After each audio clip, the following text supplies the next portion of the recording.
Hello everyone, welcome to my YouTube channel JS study blog. এই শুরু হচ্ছে প্রচণ্ড জোরে বৃষ্টি। যেহেতু এখন বর্ষাকাল, তাই যখন তখন বৃষ্টি চলে আসছে। আর এদিকে চাষাবাদ মানে ধানের জমিতে ধান রোপণ করা শুরু হয়ে গেছে। বৃষ্টি হচ্ছে, এটা আমাদের ছাদে অপরূপ দৃশ্য লাগছে। যাই হোক, বিকেলে আমরা ফিল্ডে ঘুরতে গিয়েছিলাম। এটা হচ্ছে আমাদের হাই স্কুল, পাঁচতবি গ্রামের হাই স্কুল মাঠ। এখানে ক্রিকেট খেলা করছে শাহজাহান, অভিজিৎ, সুশান্ত সব বসে আছে। এটা আমাদের হাই স্কুল, পাঁচতবি হাই স্কুল। এটা রাস্তা। এটা সন্ধ্যার দিকে দৃশ্য। যাই হোক, অপরূপ দৃশ্য। এই যে গাছ। যাই হোক, আমরা পড়তে বসলাম। আজকে একটা সেট নিয়ে ডিসকাস করছিলাম।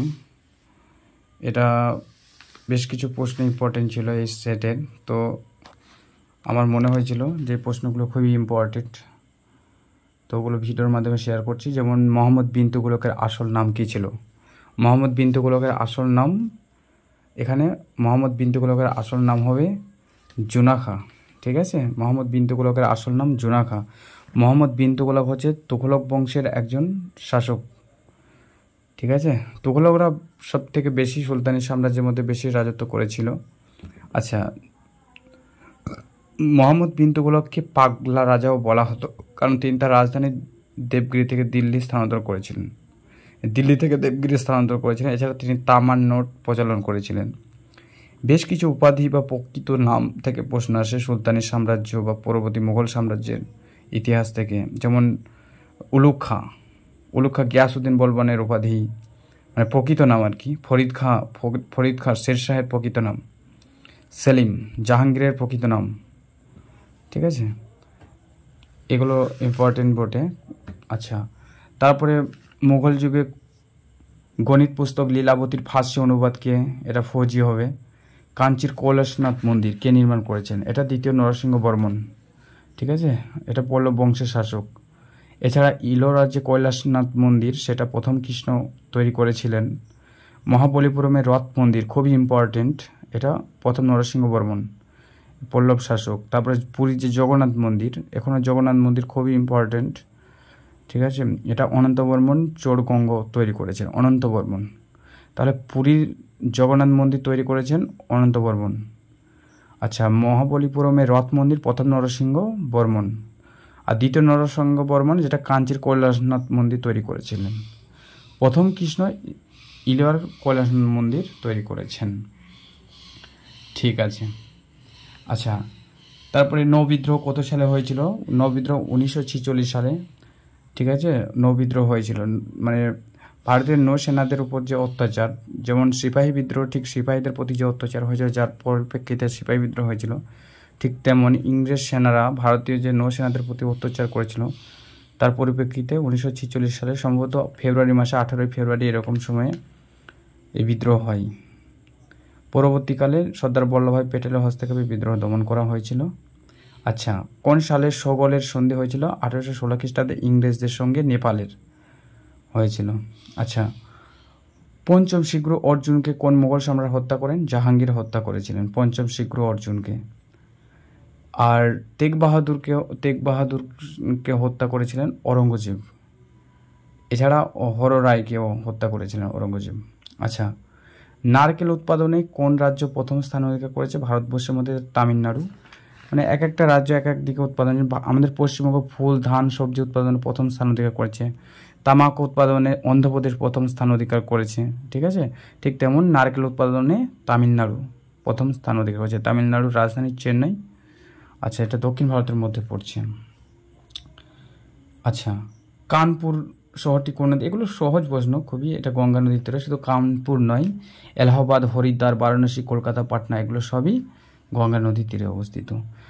আচ্ছা, তারপরে প্রশ্ন ছিল যে কোন ধারাগুলির মাধ্যমে ভারতের সংবিধান ধর্মীয় স্বাধীনতার কথা উল্লেখ রয়েছে? ধারা থেকে প্রশ্ন আসে। যেমন 14 থেকে 18 নম্বর ধারায় সাম্যের অধিকারের কথা উল্লেখ রয়েছে। 19 থেকে 22 নম্বর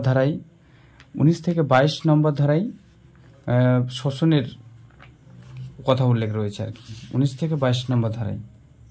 আচ্ছা 23 থেকে 24 নম্বর ধারায় শোষণের বিরুদ্ধে কথা উল্লেখ করা আছে, আর 19 থেকে 22 নম্বর ধারায় স্বাধীনতার কথা, আর 25 থেকে 28 নম্বর ধারায় ধর্মীয় স্বাধীনতার কথা উল্লেখ রয়েছে 25 থেকে 28 নম্বর ধারায়। আচ্ছা এইটা খুব ইম্পর্টেন্ট প্রশ্ন, কে ভারত শাসন আইন 1935 সালে নতুন বন্ধনের সনদ হিসাবে বর্ণনা করেছিলেন? এটা পণ্ডিত জওহরলাল নেহেরু। আচ্ছা তারপরে ভারত নির্মাণ প্রকল্প কত সালে চালু হয়েছিল? এটা 2005 সালে। 2005 সালে। পুলিৎজার পুরস্কার কোন ক্ষেত্রে দেওয়া হয়? পুলিৎজার পুরস্কার সাধারণত আমেরিকা থেকে দেওয়া হয়, এটা সাংবাদিক সাহিত্য সঙ্গীতের ক্ষেত্রে দেওয়া হয়, ঠিক আছে। এটা 1917 সালে এই পুরস্কারটি দেওয়া হয়, 1917 সাল থেকে আর কি। পারমাণবিক বোমা কি আবিষ্কার করেছেন? আমরা জানি যে দ্বিতীয় বিশ্বযুদ্ধের সময় 1945 সালে জাপানের হিরোশিমা নাগাসাকিতে লিটল বয় আর ফ্যাট ম্যান যে পারমাণবিক বোমা দুটো ফেলা হয়েছিল, যার ফলে জাপানের হিরোশিমা নাগাসাকি শহর বিধ্বস্ত ধ্বংস হয়ে যায়। আমেরিকা ফেলেছিল, আর সেই বোমা আবিষ্কার করেছেন রবার্ট জে ওপেনহাইমার, ঠিক আছে। বর্তমানে সবথেকে ক্ষেপণাস্ত্র যে বোমাটা সেটা হচ্ছে হাইড্রোজেন বোমা, যেটা আবিষ্কার করেছেন এডওয়ার্ড টেলর। এছাড়া মিসাইল আবিষ্কার করেছেন ওয়ার্নার বন ব্রাউন, ঠিক আছে। এরোপ্লেন আবিষ্কার করেছেন রাইট ভারতীয়, এগুলো ইম্পর্টেন্ট আছে। তারপরে ICAR এর সদর দপ্তর কোথায়? এটা ICAR এর সদর দপ্তর নিউ দিল্লিতে অবস্থিত, ঠিক আছে। তারপরে সেন্ট্রাল ফুড টেকনোলজির যে রিসার্চ ইনস্টিটিউশন, এটা মহীশূরে অবস্থিত। আচ্ছা শব্দতে কি শব্দের গতিবেগ থেকে আসতে পারে? যেমন বায়ুর গতি মাপার যন্ত্রের নাম কি? বায়ুর গতিবেগ আর কি। বায়ুর গতিবেগ মাপার যন্ত্রের নাম হচ্ছে অ্যানোমিটার, ঠিক আছে। আর বায়ুর চাপ মাপার যন্ত্রের নাম ব্যারোমিটার। ফেদোমিটারের সাহায্যে সমুদ্রের গভীরতা পরিমাপ করা হয়, ফেদোমিটারের সাহায্যে সমুদ্রের গভীরতা। আর সমুদ্রের দিক নির্ণয় ক্রোনোমিটারের সাহায্যে মাপা হয়, ঠিক আছে। তার পুজো থেকে আসে, যেমন পোঙ্গল টেম্পেস, এটা অন্ধ্রপ্রদেশের আঞ্চলিক উৎসব আর কি। করম উৎসব বিহারে দেখতে পাওয়া যায়। করচি পূজা ত্রিপুরা। তেজ পুষ্কর মেলা, এটা রাজস্থানে দেখতে পাওয়া যায়।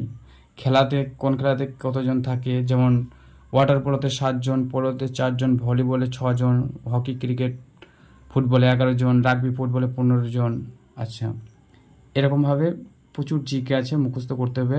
তারপর ছদ্মনাম, ঠিক আছে। তো বন্ধুরা ভিডিও বেশি লং করছি না, তো আমাদের চ্যানেলটা ভিডিওগুলো ভালো লাগলে চ্যানেলটিকে লাইক কমেন্ট শেয়ার সাবস্ক্রাইব করবেন ভিডিও।